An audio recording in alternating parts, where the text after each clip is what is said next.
minta maaf kepada semua masyarakat Indonesia yang ada di sini. Inisial LL alias AP ini positif mengandung B, ya. Jadi dia itu benar-benar mantengin storynya LL dari di Bali dan lain-lain. Udah gitu dikasihnya nomor LL untuk ngelacak lokasi LL, perjalanan LL udah sampai mana nih.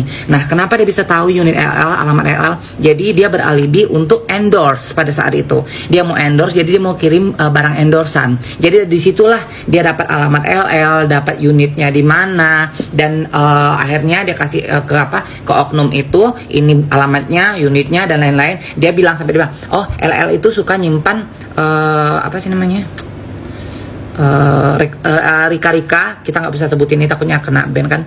Rika-Rika itu yang untuk pil gila itu di dalam tempat permen katanya. Nah, kalian kan nggak mungkin bisa masukin ke dalam situ, buang aja nanti inekenya itu di tempat sampah. Dia bilang pokoknya buat kacau keadaan lagi penggerbekan, udah gitu buang itunya di tempat sampah. Jadi ineke itu bukan punya LL. Lucinta Luna sebut Isa Zega dalang yang menyebabkan dirinya masuk penjara atas kasus narkoba. Lucinta Luna membuat heboh saat membuka kembali kasus narkoba yang dulu sempat menjeratnya. Melalui Instagramnya Lucinta_Luna_Manjalita, selebgram transgender itu membeberkan soal kasus narkoba yang membuatnya masuk penjara. Lucinta mengaku bahwa dia dijebak oleh Isa Zega yang kini namanya juga tengah ramai disorot karena dugaan kasus penistaan agama. Sumpah demi Allah Rasulullah. Selama ini aku shock dan selalu ingin mencari tahu siapa yang mencepu alias menjebakku dengan barang haramin X yang tak mungkin ku konsumsi, tak mungkin ku miliki, tapi semua masih ambigu karena belum ada bukti nyata. Kata Lucinta Luna, dikutip baru-baru ini. DJ Gaby Vesta ternyata adalah sosok yang memberitahu Lucinta Luna siapa dalang dibalik penangkapannya atas kasus narkoba yang menjeratnya beberapa tahun silam. Allahu Akbar, Allah Maha Besar. Gaby Vesta, kenapa kamu gak dari dulu bilang dan kasih bukti ke aku siapa yang menghancurkan hidupku sampai aku terkena penyakit mental, ujarnya. Selain itu, Lucinta Luna juga menyebut adanya oknum-oknum yang mendapatkan bayaran demi menjebloskan dia ke penjara. Buat para oknum yang tergiur dengan bayaran sang penista agama, makanlah uang haram itu, tutur Lucinta Luna. Isa Zega juga diduga menggunakan nama orang lain sebagai kambing hitam untuk membuat laporan bahwa Lucinta Luna menggunakan narkoba. Aku sampai sekarang masih gak habis pikir, Adrena Isa Zega alias Kak Diva, mantan managerku sendiri. Pada saat kita dipertemukan, kenapa Anda bilang yang menjebak dan membuat laporan itu seorang laki-laki bernama Gandhi Fernando? Ungkap Lucinta Luna.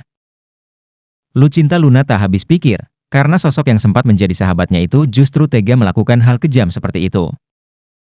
Kita sudah saling memaafkan, meski hati ini masih ada rasa mengganjal. Saya menghormati Anda Kak Diva, Isa Zega. Dari zaman dulu kita berteman dari kita masih temenan bersama di Kalibata City, jelasnya. Karena kasus narkoba yang menjeratnya itu, hidup Lucinta Luna seketika hancur. Dia juga kehilangan pekerjaan dan harus rutin menemui psikiater karena masalah kejiwaan. Tapi kenapa Anda sejahat itu untuk menghancurkan hidup saya, pekerjaan saya, memutuskan rezeki saya, sampai saya keluar penjara pun saya rutin berobat ke psikiater dengan surat sertifikat di bawah naungan dokter ahli, beber Lucinta Luna. LL udah speak up juga dan aku memegang semua bukti itu yang aku ready. Aku udah hubungin juga Jevangga, manajernya LL yang juga mantan manajerku dulu gitu kan. Aku ready kalau misalkan dipinta untuk jadi saksi untuk ngasih bukti, aku benar-benar udah ready banget. Jadi sebenarnya target dia untuk masuk penjara itu bukan cuma LL, tapi pada saat itu ada Milen sama ada Rara. Aku bilang nggak usah lah, udahlah. Aku bilang waktu itu aku mau panggil dia papi aja lah kan, nggak usah lah pi, aku bilang kayak gitu kan. Langsung mereka lo udah nggak jahat, aku bilang kayak itu, udahlah. Aku bilang kayak maksudku gini loh, aku tuh pengen ngerem dia supaya nggak jahat untuk ngejebak orang gitu loh. Karena waktu pas dia ngejebak LL pun aku share itu kan di chatnya kan, apa sih aku bilang bikin penasaran karena aku nggak tahu, demi Allah demi Rasulullah, sampai benar-benar LL ketangkap itu baru aku diceritain, dibangunin pas aku lagi tidur. Pokoknya dia itu tipe orang yang irian guys. Dia nggak mau ada orang di atas dia, dan dia nggak mau ada warwer yang lebih cantik dari dia. Jadi pada saat itu apa papi kerjain juga, aku nggak tahu ya. Kalau misalkan yang Milen ke Tengkong itu apa itu karya dia atau bukan, aku nggak pernah tahu kayak urusan seperti itu. Tapi pada saat waktu pas LL ke Tengkong itu dia bilang apa Milen sama Rara apa namanya papi ini juga, katanya papi cepuin juga. So aku bilang nggak usah lah Pi, aku bilang kayak gitu kan, mereka lo nggak jahat nggak jahat, udahlah bilang kayak itu kan, nggak usah kayak begitu bilang kayak gitu kan, udah sekarang fokus aja, sekarang mau lu apa, jadi influencer atau apa, ya udah kita bikin lagu aja ya, akhirnya pada saat itu dia bikinin lagu yang Jom-Jom Manjalita 2 ya itu ya. Udah katanya ini ada lagu, katanya ini biar masuk biar masuk royaltinya ke papi, dia bilang kayak gitu kan, karena lagu LL juga masuk ke papi royaltinya. Kalian ingat Adam Denny nggak? Yang dulu bermasalah sama aku, yang admin akun The New Gregetan, yang akhirnya dipenjara sama Olsen, yang dulu dia yang ngebully aku abis-abisan, ngebongkar aku war-werwol abis-abisan, udah gitu. Nah, Denny itulah yang Adam Denny itulah yang ngenalin Polela itu sama si Sahrul. Jadi mereka ketemuan di salah satu kafe di Kalibata, ada gitu telepon-teleponan, akhirnya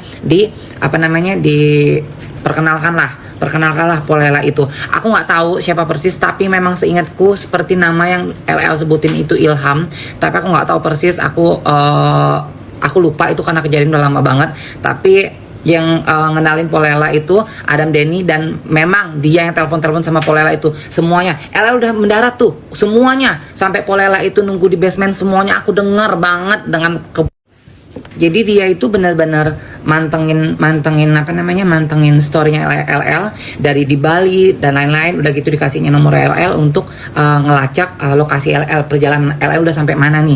Nah, kenapa dia bisa tahu unit LL, alamat LL? Jadi dia beralibi untuk endorse pada saat itu. Dia mau endorse, jadi dia mau kirim barang endorsan. Jadi disitulah dia dapat alamat LL, dapat unitnya di mana, dan akhirnya dia kasih ke oknum itu, ini alamatnya, unitnya dan lain-lain. Dia bilang sampai dia bilang, oh LL itu suka nyimpan Rika, kita nggak bisa sebutin ini takutnya kena ban kan.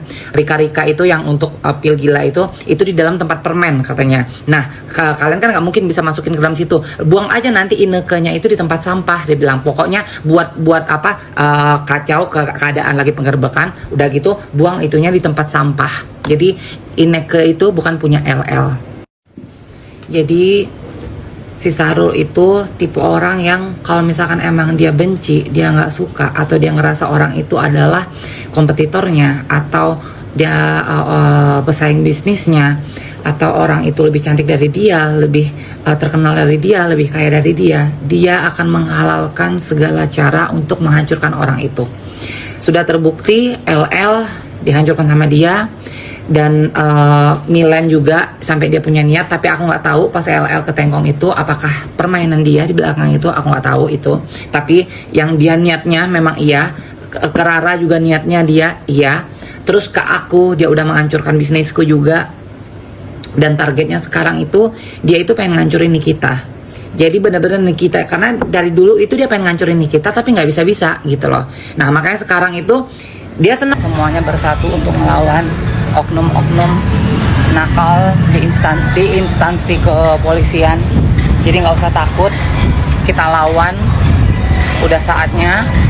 Jadi mungkin setelah LL speak up dan aku mungkin speak up tentang oknum-oknum itu, pasti mereka akan berpikir gimana caranya untuk ngancurin kita dengan cara apapun. Tapi aku udah siap, apapun itu yang terjadi, kita satu suara. Tujuan kita yang pertama adalah penjarakan Sahrul Isa dengan penistaan agama. Kasus LL kembali diungkap lagi, diangkat lagi. Aku siap jadi saksi dan aku siap memberikan bukti. Dan apapun nanti yang terjadi untuk melawan ini sebuah instansi kepolisian dengan oknum-oknum nakalnya, aku ready, aku siap, aku akan berdiri. Ya intinya aku siap.